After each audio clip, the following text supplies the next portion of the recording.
3 দিন আগে ঘোষণা করছে অবিবাহিত কোন ছেলে মেয়েকে যদি রাস্তায় দেখা যায় পিঠে পিসের চামড়া তুলে দেওয়া হবে। যুবকেরা বেশি মাস্তানি করিস না। অপারেশন ডেভিল হ্যান্ড চলতেছে, অপারেশন ডেভিল হ্যান্ড। আমি মহাবুদ্দপুর থানার ওসি সাহেবকে বললাম অপারেশন ডেভিল হ্যান্ড সম্পর্কে একটু চেষ্টা করেন, কারণ আমাদের যুবকগুলো দিন দিন নষ্টের পথে চলে যাচ্ছে। জোরে কোন কথা, ঠিক কথা বলেন।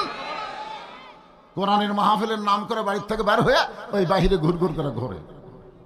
একটা মাছ ইউনুস নবীকে খাইছিল, ঠিক কিনা বলেন? হজম করে পারছে? আজকে ভারত বাংলাদেশকে গিলার চেষ্টা করতেছে, মাঝে মধ্যে আমাকে হুমকি দিচ্ছে। আজকের খবর জানেন, ডোনাল্ড ট্রাম্প মোদি কি কথা, ভারতের মোদিকে এমন বাঁশ দেওয়া দিছে, এখন মোদি ইউনুসকে বারবার সালাম করতে চাচ্ছে। আরে পাগলা, তুই বেঁচে গেছিস চা, আর আমাকে হলো নোবেল পাওয়া। জোরে কোন কথা, ঠিক কি না? মোদি সরকার মালওয়ানের সরকার চা বেচা খাচ্ছে এখন, কথা কন না, কি বেচা খাচ্ছে? আর আমরা যা ক্ষমতা বসাছি ওই কি, গোটা পৃথিবীর কোন দেশে এরকম ক্ষমতার চেয়ারে নোবেল প্রাইজ পাওয়া কেউ নেই। আমাকে মাল ইউনুস,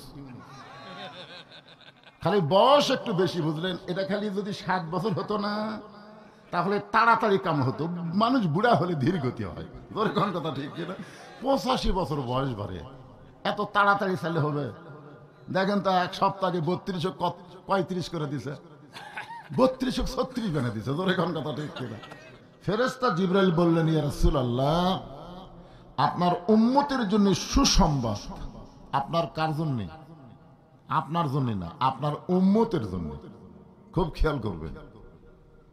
কাল আল্লাহু তাআলা, আল্লাহ তাআলা বলেছেন, মান সাল্লা আলাইহি সাল্লাইতু, আপনার প্রতি যারা দরুদ শরীফ পাঠ করবে আল্লাহ তাদের উপর অবারিত রহমত বর্ষণ করবে।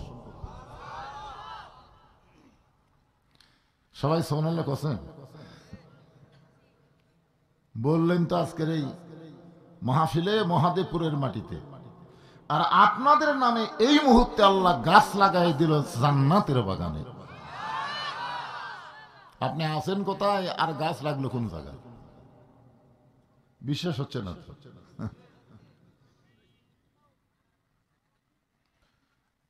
এজন্য একটা কথা মুরব্বীরা বলেছে, বিশ্বাসে মিলাই বস্তু তর্কে বহুদূর। কেউ যদি বলেন হুজুর আপনারা অনেক সময় বলেন যে এই কোরআনের মাহফিল হলো বেহেশতের বাগান, তো নিচে বিছানা, উপরে সামিয়ানা, একটুখানি বৃষ্টি হলে এক মানুষও থাকবে না। এইটা যদি বেহেশতের বাগান হয় তাহলে বেহেশত মনে হয় খুব একটা ভালো নয়। এরকম যুক্তি দিয়া যদি আমার কাছে ওয়াজ শুনবার চান তাহলে তো খুবই কঠিন। এটা বিশ্বাস করা লাগবে। জোরে কোন, কি করা লাগবে? বিশ্বাস।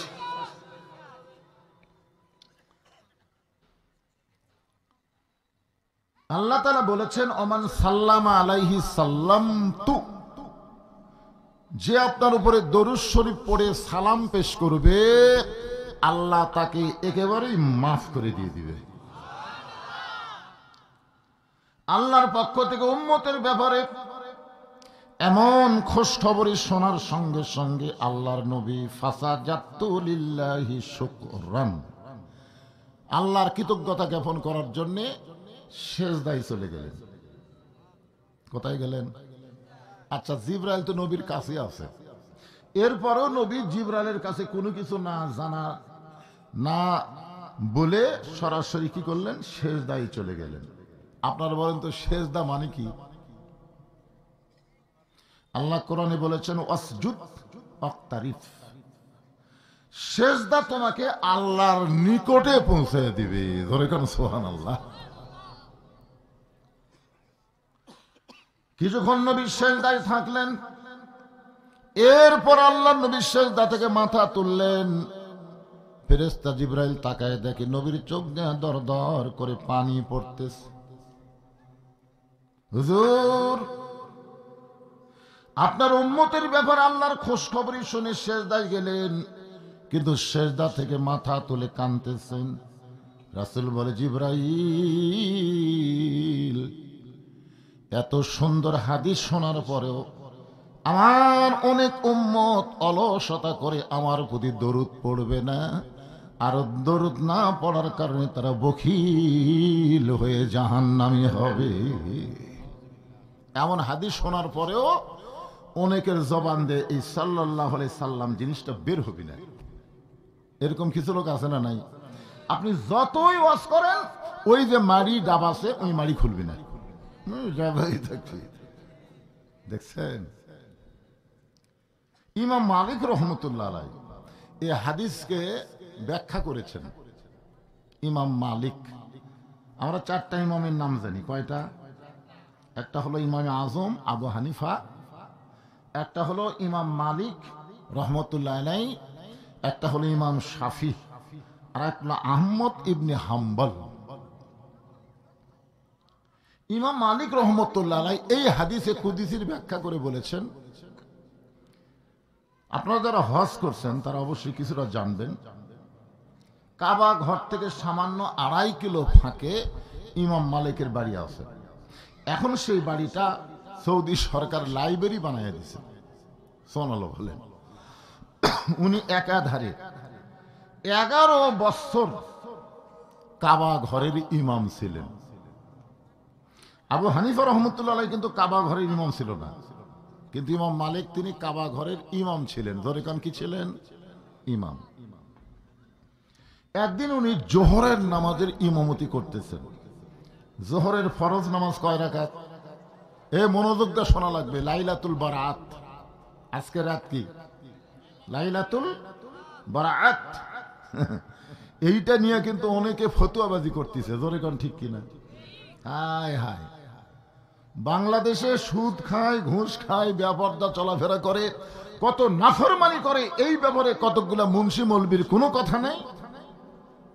একটা ইবাদতের রাতকে কি করে জয়ীব দুর্বল করা যায়, এই নিয়ে আমাদের বাংলাদেশে ফতুয়াবাজি আছে না নাই? জোরে করা আছে না নাই? আছে। জোহরের ফরজ নামাজ হলো 4 রাকাত। ইমাম মালিক সামনে গিয়ে ইমামতি শুরু করলেন, আর হাজার হাজার মুসলমান মুসল্লি ইক্তেদা। 2 রাকাত নামাজ পর্যন্ত ঠিকই আছে। প্রথম বৈঠক দেওয়ার পরে ইমাম মালিক যখন 3য় রাকাত পড়ার জন্য দাঁড়িয়ে গেলেন, এক সময় ইমাম মালিক খেয়াল করে দেখতেছেন মুখ আছে কাবার দিকে, আর মন চলে গেছে মদিনায়। এটা ইমাম মালিক কাবার দিকে খেয়াল করে দেখতেছে, মুখ আছে কোন দিকে? কাবার দিকে। আমরা যখন নামাজে দাঁড়াই মুখ কোন দিকে থাকে? কিন্তু মন, ইমাম মালিক দেখতেছে তার মনটা চলে গেছে মদিনায়। হাদিস আছে বিস্তারিত, হুজুরি কলব ব্যতীত করছেন কালেও নামাজ তোর হবে না। তবে কেন গাও জোয়ারি, মানুষকে দেখাও নামাজ পড়ি, ও তোমার সিদ্ধ বীজে সুফসল ফলে না। আজও কেন আল্লাহর নামাজ কায়েম করলা না? আমার এই গান কি আপনারা বুঝতে পারছেন? আজকে আমাদের বাংলাদেশে মহাদেবপুরে কেন্দ্রীয় মসজিদে জোহরের নামাজ পড়তে আমি যাই, সামনে কাতারে। নিয়ত ভালো না খারাপ, কিন্তু 2000 টাকার জুতা, এই জুতা নিয়েই তো আমি সমস্যা পড়ে গেলাম। জুতা কি দরজাত রাইকে আমি সামনে কাতারে যাব?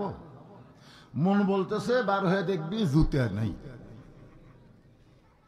মন বলতেছে, কে বলতেছে? এখন জুতা যেই মাত্র হাতে নিলাম, তখন 2 কাঁধের ফেরেশতা বলতেছে, আল্লাহ তোমার বান্দা তোমার ঘরে ঢুকতেছে কার ভয়ে? আল্লাহ বলতেছে ভয় তো আমারই, কিন্তু শুরু হলো চোর। প্রথম শুরু হলো কার ভয়? তারপর আল্লাহুম্মা আফতাহলি আবওয়াবা রহমাতিক। চোরের ভয় আল্লাহর ভয় একই কলিজায় যদি রয়, কিয়ামত পর্যন্ত নামাজ পড়লে তার একটা নামাজও কবুল হবে না। এই জন্য নামাজ পড়ার দরকার নাই, নামাজ কায়েমের দরকার। জোরে কোন কথা ঠিক কি না? অবশ্যই আগামীতে বাংলাদেশে এমন একটা সময় আসবে নামাজ কায়েমের বিল উত্থাপন হবে। ধরে কোন কথা ঠিক কিনা? হ্যাঁ, সামনে আসছে শুভ দিন, চিন্তা ভাবনা করে নিন। সঙ্গে সঙ্গে ইমাম মালিক নামাজ বাদ দিলেন। পিছনের মুসল্লিরা তো বুঝবার পারেনি যে ইমামের অবস্থা কি, বুঝতে পারছে? তিনি নামাজ বাদ দিয়ে মুসল্লির দিকে মুখ ঘুরে বললেন, আমার পিছনে তোমাদের নামাজ হবে না, বরং তোমরা নতুন একটা ইমাম নিয়োগ দাও। সমস্ত মুসল্লি বলে, হুজুর আপনার পাশে হবে না কেন, আপনি তো সেই আলেম। তখন বলতেছে, না তোমরা তোমার ভিতরের খবর জানো না, আমার মনের সাথে মুখের মিল নেই। মানে মুখ কাবার দিকে মন কুটি, তার মানে মুখের সাথে মনের কি নেই, মিল নেই। সমস্ত মুসল্লি নতুন ইমাম নিয়োগ দিয়া তার পিছনে জোহরের নামাজ আদায় করলেন। ইমাম মালিক ইমাম না হয়ে মুসল্লি হলেন। সুবহানাল্লাহ বলেন। সবাই যখন চলে গেছে, এমন সময় গভীর রাত্রি ইমাম মালিক কাবার ঘরের দরজায় হাত দেয়া বলে, কাবা, আমি আর মক্কায় থাকতে পারবো না, কারণ মুখ কাবার দিকে ঠিকই থাকে কিন্তু মনটা আমার মদিনায় চলে যায়। কাবারে তুই আমার মোর উপর মন খারাপ করিস। এমন কথা ইমাম মালিক যখন বারবার কাবাকে লক্ষ্য করে বলতেছে, কাবার ভিতর থেকে কে যেন বলে, আব্দুল মালিক, তুমি যাবার পারো বলে তুমি মদিনায় যাবে, কিন্তু আমি কাবা নড়তে পারি না বলে আমি যাবার পারবো না। আজকে শুনে না আব্দুল মালিক, ওই কাবার কাবা হইল মদিনা। কাবারও কাবা হলো কি? ইমাম মালিক চলে গেলেন। যতদিন মদিনায় ছিলেন তিনি জুতা স্যান্ডেল পায়ে দেবার পারেন নাই। হালিমাতুস সাদিয়া, নবীর দুধমা হালিমাতুস সাদিয়া কবর থেকে মাত্র 50 গজ ফাঁকে ইমাম মালিকের কবর। আমি তার কবর জিয়ারত করছি, আল্লাহ আমাকে তৌফিক দান করেছে, আল্লাহুম্মা আমিন। মদিনার মাটি নিজের গায়ে মাখতেন আর বলতেন, মদিনারে, আমি যদি মানুষ না হইয়া তোর বুকের মাটি হইতাম আমার জীবন ধন্য হয়ে যেত। যে মদিনার মাটির উপর দিয়ে নবী আমার হেঁটেছে, সেই মদিনার মাটি হইলে জীবন ধন্য হয়ে যেত। এভাবে কাঁদতে কাঁদতে ইমাম মালিক যখন বেহুশ হয়ে পড়ে যায়, আল্লাহর নবী আর রওজার ভিতরে নাই। ইমাম মালিকের শিওরের পাশে দাঁড়িয়ে বলে, আব্দুল মালিক, এই মদিনা একদিন মদিনা ছিল না, ইয়াসরিব হয়ে গেল মদিনা। আমি কে কোলে নেওয়ার কারণে, আমি নবীকে কোলে নেওয়ার কারণে ইয়াসরিব মদিনা হয়ে গেছে। আমার উম্মতেরা পৃথিবীর যেখানেই থাক, সেখান থেকে যদি আমার প্রতি দরুদ পড়ে, আমার সুন্নাত আমল করে, আমার আদর্শ মেনে চলে, প্রত্যেকটা উম্মত এক একটা মদিনার মতো দামি হয়ে যাবে। ধরে কান সুবহানাল্লাহ। নবীর প্রতি আসক্ত হওয়ার 1 নম্বর আমল হচ্ছে নবীর প্রতি বেশি বেশি দরুদ পড়া। ধরে কান কি পড়া? আজকে লাইলাতুল বরাতে আমরা বেশি বেশি দরুদ পড়ব নবীর উপরে। ইমাম মালিক বলেন, এ হাদিসের ব্যাখ্যায়, হাসরের ময়দানে নবীর একজন উম্মতকে জাহান্নামের ফেরেশতারা ধাক্কায়া ধাক্কায়া জাহান্নামে নিয়ে যাচ্ছে। মনে করেন আমাদের মধ্যে একজন, আমিও হতে পারি, আপনিও হতে পারেন, ধাক্কায় ধাক্কায় জাহান্নামে নিয়ে যাচ্ছে। এমন সময় আমাদের নবী কোত্থেকে দৌড়ে এসে ওই গুনাহগার উম্মতের সামনে দাঁড়িয়ে যাবেন। কি হবেন? মানজাল্লাযী ইয়াশফা ইনদাহু ইল্লা বিইজনিহি। আপনার আয়াতুল কুরসি পারেন? পড়েন পড়েন, আপনার পড়েন। এর মধ্যে কিন্তু বলা আছে মানজাল্লাযী ইয়াশফা ইনদাহু ইল্লা বিইজনিহি। হাসরের ময়দানে সবাই যখন আমার কি হবে আমার কি হবে, ওই সময় আমাদের নবী আমাদের জন্য কি করবেন? আছেন আমার মুক্তার, আছেন আমার বারিস্টার, শেষ বিচারের হাইকোর্টেতে তিনি আমায় করবেন পার। আমি পাপী রাসূল যাবিন ইমানদার। আল্লাহ যখন হাকিম হয়ে আমাদেরকে আসামি বানায় বিচার শুরু করবেন, ওই সময় আমাদের নবী আমাদের পক্ষে আল্লাহর কাছে ওকালতি করবেন, বারিস্টারি করবেন, আমাদেরকে সুপারিশ করে জান্নাতে পৌঁছায় দিবেন। সামনে দাঁড়ায়া পড়বে, ফেরেশতার বলবে আপনি কে গো?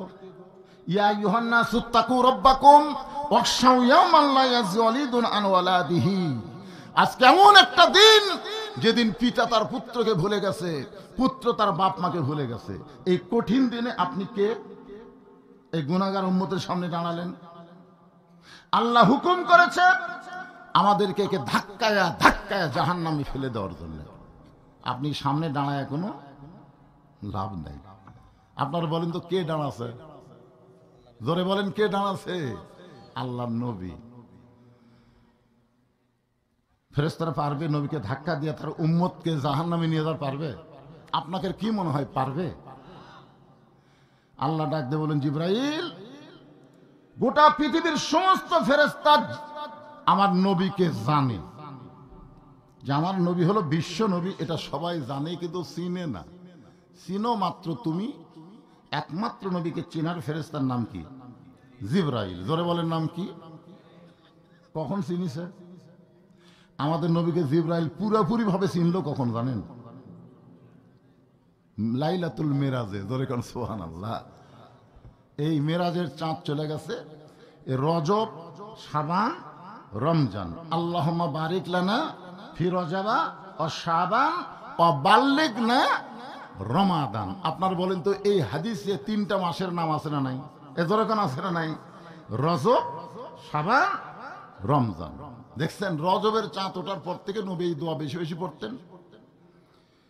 পরিশেষে নবী বলেছেন বাল্লিগনা রমাদান, তার মানে কি আমাকে রমজান পর্যন্ত হায়াত বাড়ায়া দাও। কে কখন মরবে এটা নবীও জানে না, আল্লাহর কাছে রমজান পর্যন্ত হায়াত চাইছে। আমাদের সামনে রমজান আছে না নাই? এজরে কোন আছে না নাই? ভালো লাগতেছে না খারাপ লাগতেছে? সামনে রমজান আসতেছে, হোটেলের দরজাত কালো পর্দা দিয়ে ভিতরে কাম সারবেন? আর হবে না, কারণ দোয়া ইনুস এবার ক্ষমতা আছে। জোরে কোন কথা ঠিক কিনা? আজকে 14ই ফেব্রুয়ারি, বাংলার যুবকের মনই নেই। 3 দিন আগে ঘোষণা করছে অবিবাহিত কোনো ছেলে মেয়েকে যদি রাস্তায় দেখা যায় পিঠে পিসের চামড়া তুলে দেওয়া হবে। আজকে গোটা নওগাঁয় একটাকে দেখা যায়নি। জোরে কোন কথা ঠিক কিনা? কি বুঝতেছে? হোটেলের দরজাত কালো পর্দা দিয়ে খাবে, ওই দিন শেষ। ইউনুস নবীরে খাইল মাছেতে গিলিয়া, ফেরেশতা পাঠাইলেন আল্লাহ ইসমে আজম দিয়া।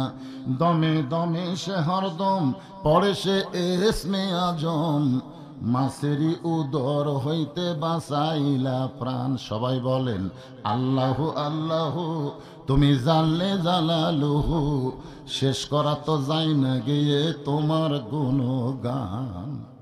একটা মাছ ইউনুস নবীকে খাইছিল, ঠিক কিনা বলেন? হজম করার পারছে? আজকে ভারত বাংলাদেশকে গিলার চেষ্টা করতেছে, মাঝে মধ্যে আমাকে হুমকি দিচ্ছে। আজকের খবর জানেন ডোনাল্ড ট্রাম্প মোদি কি কথা? ভারতের মোদিকে এমন বাঁশ দেওয়া দিছে, এখন মোদি ইউনুসকে বারবার সালাম করতে চাচ্ছে। আরে পাগলা, তুই বেঁচে গেছিস চা, আর আমাকে এটা হলো নোবেল পাওয়া। জোরে কোন কথা ঠিক কিনা? মোদি সরকার মালওয়ানের সরকার চা বেচা খাচ্ছে, কথা কন না? কি বেচা খাচ্ছে? আর আমরা যা ক্ষমতা বসাছি ওই কি? গোটা পৃথিবীর কোন দেশে এরকম ক্ষমতার চেয়ারে নোবেল প্রাইজ পাওয়া কেউ নেই। আমাকে মাল ইউনুস। খালি বয়স একটু বেশি, বুঝলেন? এটা খালি যদি 60 বছর হতো না তাহলে তাড়াতাড়ি কাম হতো। মানুষ বুড়া হলে ধীর গতি হয়। কোন কথা ঠিক কিনা? 85 বছর বয়স বাড়ে, এত তাড়াতাড়ি চাইলে হবে? দেখেন তো, এক সপ্তাহে 32 করে দিছে, 32 বানিয়ে দিছে। কোন কথা ঠিক কিনা? অপারেশন ডেভিল হ্যান্ড চলতেছে, অপারেশন ডেভিল হ্যান্ড। যুবকেরা বেশি মাস্তানি করিস না, রাস্তা তো অযথা ঘুরিস না। জোরে কোন কথা বলেন না কেন? কোরআনের মাহফিলে এসে বসো, আমি মহাবুদ্দপুর থানার ওসি সাহেবকে বললাম, অপারেশন ডেভিল হ্যান্ড সম্পর্কে একটু চেষ্টা করেন, কারণ আমাদের যুবকগুলো দিন দিন নষ্টের পথে চলে যাচ্ছে। ধরে কোন কথা ঠিক কথা বলেন। কোরআনের মাহফিলের নাম করে বাড়ির থেকে বের হয়ে ওই বাহিরে ঘুরঘুর করে ঘোরে। বলবো, সব বলবো, কোন টেনশন নেই। আপনার সবসময় খেয়াল করবেন, আল্লাহর কোরআনের উপরে কোনো জিনিস থাওয়া যাবে না। সব সময় সবাইকে বলতেছি, সবার উপরে কোরআন থাকবে। ধরেখান কথা ঠিক কিনা? কোরআনের উপরে কিছু থোয়া যাবে, যদি ভুল করে রাখেন সঙ্গে সঙ্গে তওবা পড়া লাগবে। হ্যাঁ, তো কি বলতেছি খেয়াল করে শুনতেছেন? একেবারে নবী দাঁড়িয়ে গেছে, এমন ভাবে দাঁড়াচ্ছে ফেরেশতারা যে নবী সরে উম্মতক জাহান্নামত লিয়ে যাবে সাহস পাচ্ছে না। আল্লাহ বলেন, জিবরাইল যাও, আমার নবীকে সালাম দিয়া নবীকে বলো, নেকি আর পাপ ওজন করার পরে নেকির চাইতে পাপ বেশি, এই কারণেই সে জাহান্নামী। ফেরেশতা জিবরাইল এসে নবীকে সালাম দিবেন, আসসালামু আলাইকা ইয়া রাসূলুল্লাহ। নবী সালামের উত্তর দিবে না, জিবরাইল আবার সালাম দিবেন, নবী সালামের উত্তর দিবে না। জিবরাইল আবার সালাম দিবেন, নবী সালামের উত্তর দিবে না। ফেরেশতা জিবরাইল বলে, রাসূলুল্লাহ, দুনিয়ার জীবনে আপনাকে 24,000 বার সালাম দিয়েছি, প্রত্যেকবারই আপনি ওয়ালাইকুমুস সালাম বলেছেন, কিন্তু আজকে আপনাকে 3 বার সালাম দিলাম, আপনি সালামের উত্তর দেন না, কারণ কি? নবী বলেন, জিবরাইল, সালাম শুধু দিলে হবে না, সালাম দেওয়া শিখে দিতে হবে। সালাম খালি দিলে হবে? কতগুলো লোক এসে সালাম দেয়, আসসালামু আলাইকুম, কি চলবে? কতগুলো লোক আবার দেখবেন বলবে, আজকের মাহফিলের সম্মানিত সভাপতি, আজকের মাহফিলের প্রধান অতিথি, আজকের মাহফিলের বিশেষ অতিথি, আমার সামনে যারা বসে আছেন, পর্দার অন্তরে যারা বসে আছেন, সবাইকে লক্ষ্য করে আমার ভক্তিপূর্ণ সালাম, আসসালামু আলাইকুম। নবী বলে, তোর সালাম নেওয়া হলো না, কারণ আসসালামু ক্বাবলাল কালাম, কথাবার্তা বলার আগেই দেওয়া লাগবে সালাম। জোরে কোন কথা ঠিক কিনা? আপনি এত কথা বলার পরে সালাম দিলেন, হবে? কেউ যদি বলে আমাকে, হুজুর আসসালামু আলাইকুম, হবে? হবে? কেউ যদি বলে, সভাপতি সাহেব আসসালামু আলাইকুম, হবে? কেন হবে না? আগে কি করছেন? আগে হুজুর করছেন, আগে সভাপতি করছেন। কেউ যদি বলে, ইয়া নবী সালাম আলাইকা, হবে? আগে ইয়া নবী কথা হবে না, আগে সালাম দিয়ে তারপরে ইয়া নবী বলা লাগবে। আমরা গেছি তো বহুবার মদিনায়, সালাম দিছি তো আমরা, আসসালামু আলাইকা ইয়া রাসূলুল্লাহ, আসসালামু আলাইকা ইয়া হাবিবাল্লাহ, আসসালামু আলাইকা ইয়া নবী আল্লাহ। আগে সালাম দাও, তারপরে নবী কও, রাসূল কও, হাবিব কও, যা ইচ্ছা তাই কও, কিন্তু আগে সালাম দাও। দরকার আগে কি দাও? তাহলে সালাম দেওয়া শিখে দেওয়া লাগবে। জিবরাইল বলে, হুজুর আপনি আমার ওস্তাদ, আমি আপনার ছাত্র হবার চাই। সুবহানাল্লাহ। জিবরাইল বলতেছে, আপনি আমার কি ওস্তাদ, আমি আপনার কি হবার চাই? কোরআনের প্রথম আয়াত যখন নাজিল হলো, আপনারা জানেন গারে হীরার মধ্যে ফেরেশতা জিবরাইল নবীকে ডাক দিয়ে 5টা আয়াত, জোরে বলেন কয় আয়াত? আপনারা জানেন সেই আয়াতগুলো? ইকরা, ইকরা মানে কি? পড়ো। ফেরেশতা জিবরাইল নবীকে বলতেছে পড়ো, মানে জিবরাইল ওস্তাদ, নবী ছাত্র নাকি? কি মনে হচ্ছে? পড়ুন। তার মানে নবী ছাত্র, জিবরাইল ওস্তাদ। অনেকে তাফসীর করছে আনা বেকারি, আমি তো পড়বার পারি না। আসলে ইমাম গাজ্জালি বলেছেন, 3 বার নবী বলেছেন, আমি পড়বো না, পড়বো না, পড়বো না। ফেরেশতা জিবরাইল বলেন, কেন পড়বেন না? বলে, আগে জানতে হবে পড়ার সাইজ কি। খালি পড়তে বললেই পড়বো এমন ছাত্র আমি না, আগে জানা লাগবে পড়ার ধরন কি, পড়ার সাইজ কি। আজকে আপনার বাচ্চাকে আপনি কি পড়া শিখাচ্ছেন?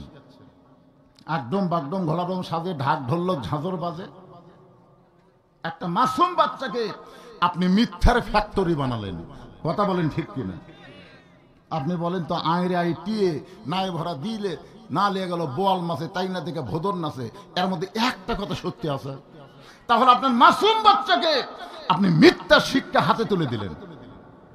আপনি একজন মুসলমান, আপনার সন্তানকে সত্য শিক্ষা, পবিত্র শিক্ষা হাতে দেওয়া দরকার। ধরে কোন কথা ঠিক কি না? ফেরেশতা জিবরাইল বললেন, বিইসমি রাব্বিকাল্লাযী খালাক, যে আল্লাহ আপনাকে সৃষ্টি করেছেন সে আল্লাহর নামে পড়েন। নবী বললেন, আমার কোনো আপত্তি নাই, যেই পড়ার মধ্যে আল্লাহ আছে সেই পড়াটাই আমি পড়তে চাই। আমাদের নবী যেই শিক্ষার মধ্যে আল্লাহ আছে সেই শিক্ষা গ্রহণ করছে, আর আমরা নবীর উম্মত হয়ে আজকে মাদ্রাসার করুণ অবস্থা, আজকে হাই স্কুলের কোনো করুণ অবস্থা নাই, আজকে প্রাইমারির কোনো করুণ অবস্থা নাই। যেখানে আল্লাহর কোরআন শিক্ষা দেওয়া হয় সেই শিক্ষালয়ের করুণ অবস্থা। জোরে বলেন কথা ঠিক, কথা কন না কেন আপনারা? 90% মুসলমানের দেশে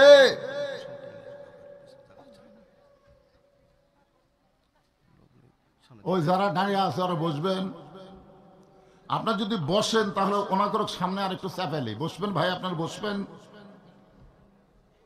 কারণ কতগুলো লোক বসবার বললেই চলে যায়। আচ্ছা ঠিক আছে, দেখেন তো আপনার একটু একটু একটু সামনে আসেন তো বাবা। পবিত্র রাত, পবিত্র রাত বাজান, আজকের মাহফিল কবুল হবে ইনশাল্লাহ। একটু সামনের দিকে চেপে আসেন। আপনারা দেখছেন এই এলাকার লাইলাতুল বরাতে কোনো মাহফিল কোনো বছর হচ্ছে? এইবারে একটা নতুন আপনার পায়ে গেলেন, এই জন্য সামনে চাপে আসেন। তো আসেন, আল্লাহ রাস্তায় জিকির করেন আর সামনে চাপেন। লা ইলাহা ইল্লাল্লাহ, লা ইলাহা ইল্লাল্লাহ, লা ইলাহা। এদিকে একটু চাপা বসেন ভাই, একটু চাপা বসেন ভাই, একটু আসেন আসেন, নড়েন চড়েন। যত নড়বেন তত বছর আপনার শরীরে কোনো ব্যারাম ব্যাধি হবে না। কারণ এটা কিসের মাহফিল? আল্লাহ কোরআনে বলেন, অনুনাজ্জিলু মিনাল কুরআনি মা হুয়া শিফাউ ওয়া রাহমাতুল লিল মুমিনিন। মুমিনিন শব্দ দিয়ে আল্লাহ খাস করে বলেছেন কেবলমাত্র মুমিন বান্দা যারা আল্লাহর কোরআন তাদেরকে যাবতীয় বিধি ব্যারাম থেকে সাফা দিয়ে দিবে। জোরে কান সুবহানাল্লাহ। তাহলে আপনি যদি ওদের সামনে ফাঁকা দিকে পিছন থেকে চাপে আসেন, যে জায়গাতে আপনি কিছুক্ষণ বসে গরম করলেন ওই জায়গা আপনার জান্নাতের একটা সাক্ষী হলো। আপনি আবার সামনে এসে বসলেন, ওই জায়গাও আপনার জন্য আর একটা সাক্ষী হয়ে গেল। এই দুটা সাক্ষী দিলে আপনার জাহান্নাম দিবি কে? এতই সোজা জাহান্নাম।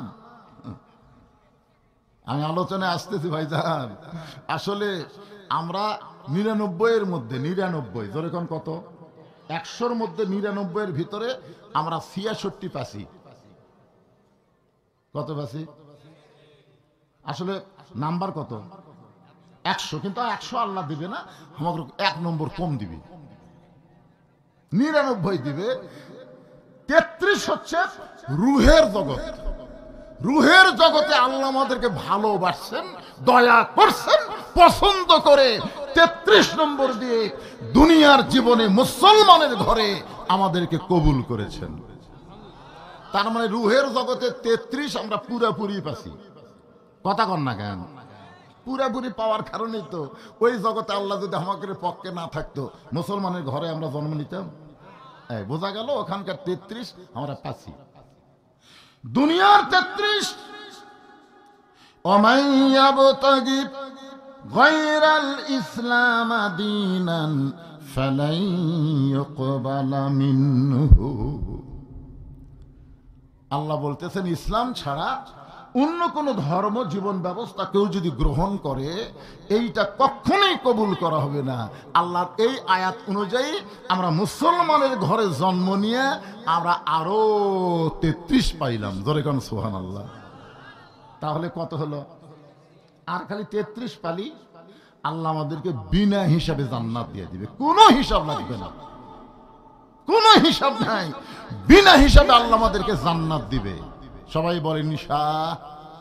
আপনারা কোন তো হিসাব দিয়ে জান্নাত যাবেন এমন মরদ কি আছে দেখি?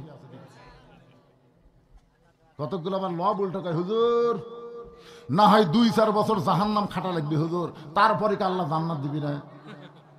খেরিয়ে পাগলা, 2-4 বছর তুই জাহান্নামত থাকবো? 20 বছরের জেল হয়েছে, লোকটা খালি কান্দিচ্ছে আর বলতেছে হাকিম স্যার, হাকিম স্যার 20টা বছর যদি জেলখানাত থাকি আমার বউ ছেলের কি হবে?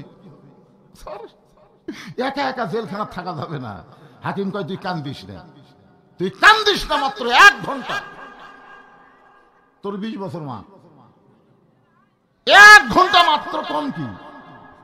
হাকিম একটা আগুনের চুলা জ্বলাইয়া দাউ দাউ করে আগুন জ্বলতেছে, বলতেছে আগুনের চুলার মধ্যে গেলে 1 ঘন্টা হাত দিয়ে থাকবি, তোর 20 বছর জেল মাফ রে। উনি বলতেছে 1 ঘন্টা, কিছুক্ষণ আগে কি করছে, মাত্র 1 ঘন্টা, এখন আবার টাইমে আছে আর এলিফ টানে বলে 1 ঘন্টা। না স্যার, 20 বছর জেলই ভালো, 1 ঘন্টা আগুনে হাত দেব না।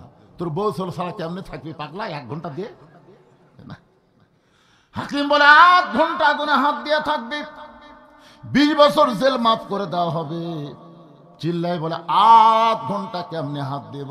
হাকিম বলে 8 ঘন্টা না, মাত্র 5 মিনিট আগুনের চুলার মধ্যে দাউ দাউ করে আগুন জ্বলবে আর তুই হাত দিয়ে থাকবি, তোর 20 বছর জেল মাফ করে দেওয়া হবে। লোকটা কান্দার বলে 5 মিনিট আগুনে হাত দিয়ে থাকা যাবে না, 20 বছর জেল কি গ্রহণ করে নিলাম। আপনারা বলেন তো, জাহান্নামের আগুন আর দুনিয়ার আগুন সমান?